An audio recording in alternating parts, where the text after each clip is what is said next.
Hi friends and not yet friends, welcome back to my little corner of the internet.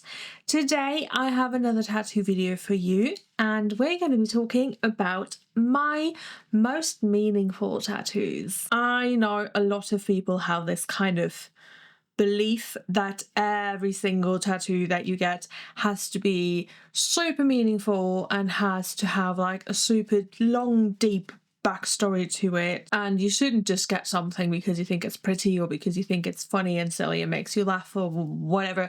And I think that is bullshit, and you should get whatever makes you happy, whether that's just flowers because you love flowers a lot and you like looking at them every day, or the stupidest pond tattoo that you've ever seen, subtle foreshadowing, or something that actually does carry a significant amount of meaning for you personally. It doesn't matter, you should get whatever you want. Life is too damn short and the longest thing you'll ever do, so you might as well enjoy it and decorate yourself however you feel like. I think the best way to tackle this would be in chronological order of how I got them. So let's do that. The first tattoo that I'm going to be talking about is this No Regrats rat on my arm right here. So the concept of this first came about in summer of 2015 when I was just 17 years old, and I spent a week, I think, at a lake house with my friends who I'd all met on Tumblr. And I don't know who allowed this to happen, because I think the oldest person there was like 20, 21, and everyone else were teenagers. Granted, I think I was the youngest at 17, but still, disaster waiting to happen, but like nothing happened. Yeah, looking back, absolute insanity, but I loved absolutely every second of it. So one of the last nights we were all sat around the big table, and for some reason the like tagline of that trip had become "Life is pain," because I think one of us started saying it at every slight inconvenience, and then everyone else started saying it as well. So every 5 seconds you just hear someone say "life is pain," and we were all like sat around a block of paper and people were just writing "life is pain" all over it. I think it was me who said that I was going to get it tattooed. It would have been my first tattoo at the time, and then I can't remember if I then ended up being like, no, that's like way too depressing to put on my body forever, or it was someone else. It's been a couple of years. So it was decided that that was not going to be my first tattoo, and we were going to come up with something else, another concept of things for me to get tattooed that were like less depressing, I guess. And at the time, and for a very, very long time, actually, my usernames on every online platform were Alien Rat. Now they're Rat Baby, so that's not that much better. I was known for like a very, very long time as Alien Rat, and I also had pet rats at the time. Everyone who knew me online just kind of connected me with rats, and I hope people still do. It's like my whole thing were rats. I guess they still are. I'm a little fuzzy on the details, but we did pretty quickly come up with the concept of the No Regrats spelled with an A and little rats surrounding it, just because it's fucking funny, and I still think it's like peak comedy. And I don't think at the time anyone else besides me was actually thinking that I would seriously get this tattooed. So like, I would have, if I had been 18 already, I definitely 1000% would have gotten it done that summer right then and there. But I was 17 and I couldn't, so I didn't. So we have to fast forward a summer when I went to visit one of my friends who was also at the lake house in Wales. I'd started getting tattoos in the meantime, like serious, nice, proper ones. but the no regrets was always at the back of my mind. But I wanted to get it with like that group of friends, or like one of those people from that group of friends present, because that's like, I don't know, I wanted to like immortalize our friendship, I don't know, or that summer, something along those lines. So getting back to the story, 1 year later, I was then visiting one of the friends from that friend group in Wales and got that tattooed together with her. She got something else, but it was still like the bonding moment of getting something together. I don't know. They weren't partner tattoos because we knew like about the curse of partner tattoos or whatever, you know what I mean. We wanted to kind of avoid that, so we got tattoos together, but each one of us got like separate ones. Yeah. I had to explain to the tattooer that I did actually want it misspelled because it's fucking funny. Either he didn't get it or he just did not think it was funny at all. So that was kind of awkward. And it still reminds me of my two favourite summers that I think I've ever had, still up until this point. And they truly shaped me as a person. And even though one of those situations ended in massive heartbreak, and even though I lost contact with the other people who the heartbreak situation didn't happen with for nearly 10 years, I did recently reconnect with them, and it has been very, very nice. Moving on, the next tattoo is a portrait of my childhood cat Maxi, who I got when I was like 4 or 5 possibly. I might have turned 5 a little bit after we got her. She was a tiny, tiny kitten. My grandma used to live in the countryside, and she started feeding a stray cat who then ended up having babies. We did get her spayed right after that. And she had 2 babies, and those 2 babies then eventually moved in with us in the city. Apparently, they were never technically meant for us to take home. We took them from my grandma's to the city for one of my mum's colleagues, I believe, who then like halfway on the way decided she didn't want them anymore, so we took them in. I love that cat. She was an angel. She was so sweet. She was a gorgeous, massive black cat. Yeah, she did unfortunately pass away a couple of years ago when she was like 15. I think she was only like 2 or 3 days shy of her 15th birthday. I miss her. Childhood pet portrait, that's kind of like a kind of basic, but I still love it. I love her. I love the tattoo. Yeah, I guess a lot of these tattoos are all on the same arm, because the next one I'm going to talk about is also on that arm, so that's 3 for 3. It's going to be the No Fun right there. I got this tattoo as actually matching tattoos for once with 2 of my colleagues at the piercing shop where I used to work when I was like 19, 20, and I think we actually got that pretty early on when I started working there, which is crazy. We stayed a little later just after closing, just to hang out. One thing kind of led to another, and we just kind of took turns tattooing one another. There were 3 people in total. There was me, there was the tattooer supervising, and our front of house. And I tattooed our front of house, she tattooed the tattooer, and the tattooer tattooed me. And we also have matching No Fun tattoos. I don't even remember where exactly it came from. I think we had that No Fun Killstar collection in at the time, because it was also kind of a clothing shop, and the tattooer's Instagram handle is No Fun in SB, and it was just kind of like none of us are fun or something. I don't even remember. We just kept saying it at each other the entire time I worked there, and even now sometimes. So we all just have each other's handwriting tattooed in various degrees of bad. I think the one I did on my friend is the worst of all of them because I have shit handwriting. But yeah, I love it very, very much. I think it is still a very cute tattoo. My next tattoo that I'm going to talk about is the revenge lettering just below my knee.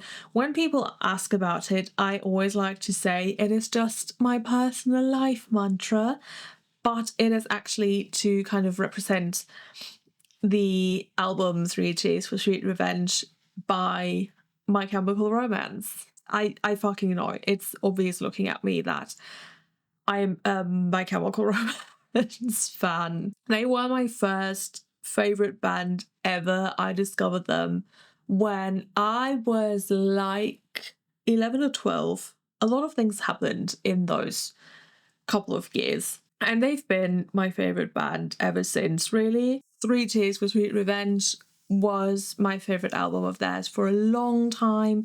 It was my first favourite album of theirs, and it has, you know, like that special teen angst place in my heart. If you listen to it between the ages of like 12 and 17, you get it. I think you probably get it. Of course, I wanted an MCR tattoo for as long as I can remember, and I think like pretty much every fan, I toyed with the idea of like the Demolition Lovers somewhere. Like I thought about getting them as a chest piece. I thought about getting them on like the backs of my legs, just facing each other. I thought about I'm Not Okay on one leg and I Promise on the other, or something like that, which I'm glad I didn't go with either of those.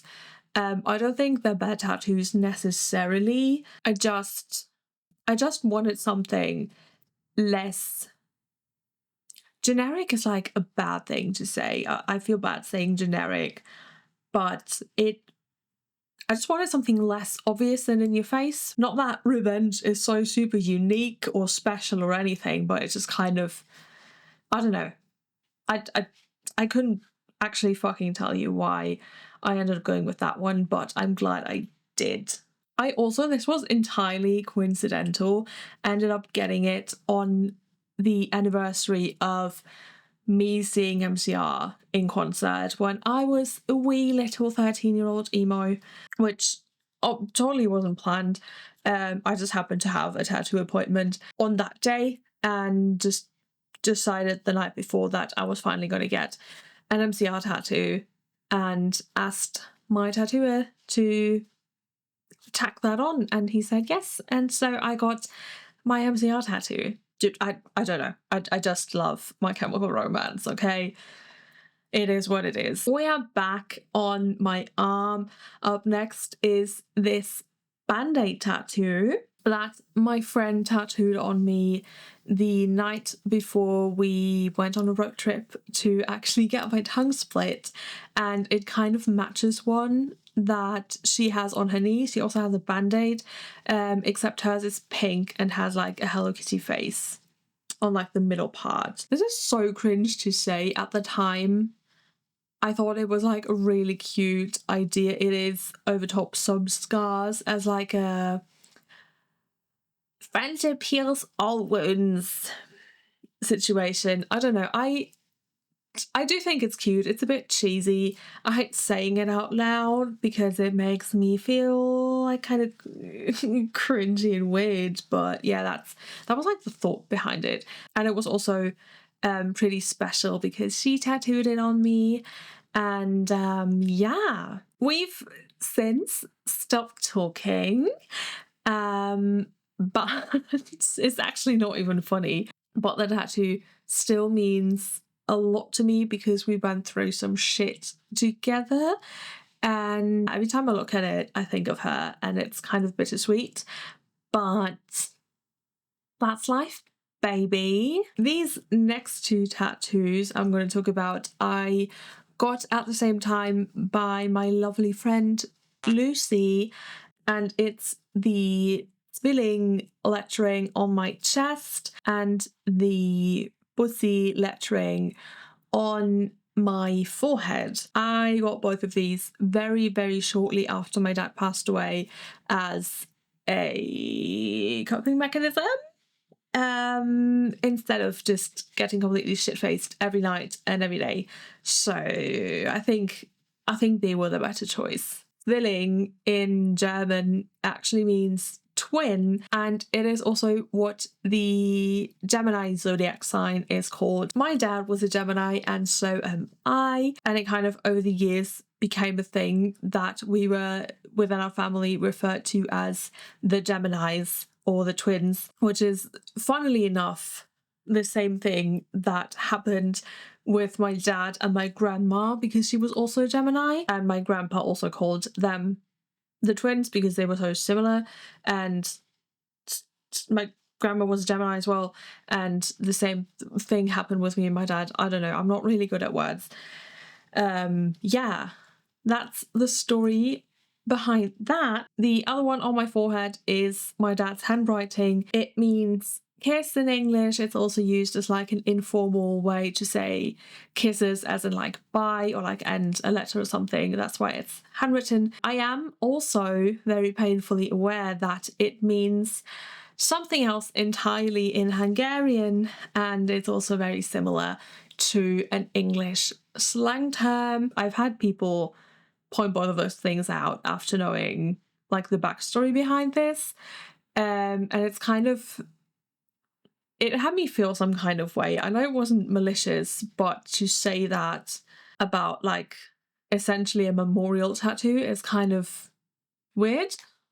Fucked up is going a bit too far, but it's kind of weird behavior. There's really not much else to it except it's my dad's handwriting, and I think if I had to choose, I think it's probably my favorite tattoo. If I could choose two, I think it would be this one and No Regrats. And I think this brings us to the last tattoo that I'm going to talk about in this video, which is my tattoo of an M47 Patton Tank. I grew up on and around and with tanks, as I've mentioned a couple of times before, I think. I also, in my last job, made countless videos about tanks and other armored vehicles, so I've just had to free up a little part of my brain and my heart for tanks, and they're just very interesting to me. They're very cool, and they're very cool to drive in. Now, why did I choose this specific tank, you may ask? Well, there's 3 reasons, 2, and then the third one just kind of ties it all together, I guess. After World War II, the Austrian army had acquired a handful of these tanks, and they decided they wanted to convert the engine from gasoline to diesel, if I'm not mistaken. They only did that on one, as far as I'm aware, and that one my grandpa actually worked on. That's my first connection to the M47. My second connection to the M47 is that a couple of years later, Arnold Schwarzenegger decided he wanted one of those tanks for his private collection, because that is what he drove, I believe, during his time in the Austrian army, and he's rich, so why shouldn't he have his own personal M47 tank, the one they fixed up and cleaned and made pretty to deliver to him, my dad actually worked on. And the third reason that kind of ties all of it together is, like I said, I used to make videos about tanks and with tanks in my old job, and some of these were for the Austrian military Museum of Military History. I don't know, my brain doesn't work anymore. For the Austrian Military Museum, maybe that's the right combination of words, where one of my dad's friends works, and the first video we filmed with him after my dad passed away was that year's entry for the Bovington Tank Museum Tank Fest, where every participating tank museum or military museum sent in a video about their favorite tank of their collection and talked a little bit about what they liked about that particular tank. I'm going to try and see if I can actually find that particular video online because it is really cool. I'm very proud of it. The YouTube channel from the Austrian Museum got deleted a while ago. It was a whole thing, but I think the Bovington live stream may still be online. I'm going to have to see. Anyway, that was such a long explanation without actually getting to the point. I was there to shoot that video and we shot it with my dad's friend, and he was like the narrator in that video. And after we were done shooting, he getting emotional over this, it's so crazy. After we were done shooting, he explained that he chose that particular tank to showcase as kind of a tribute to my dad and also my grandpa, who was alive at the time, but still. And it was very, very nice, and I still think about it often, actually, and it made me very emotional, and it still does to this day. It was quite touching. I don't know why I'm talking like a fucking robot. Emotions make me uncomfortable. That's why I ended up with an M47 Patton Tank and not a different kind of tank. With that, we're at the end of this video. Congratulations, you've made it. If you enjoy these types of videos and maybe you'd even like to see more stuff about my tattoos, please let me know by liking this video. I would also love to hear from you whether you have any sentimental tattoos or meaningful tattoos, and if you do, I would love to hear about them. If you don't, tell me about your silliest tattoo or your favourite, just in general. I love reading your comments, and as always, thank you so much for hanging out with me today, and I will see you in the next video. Bye!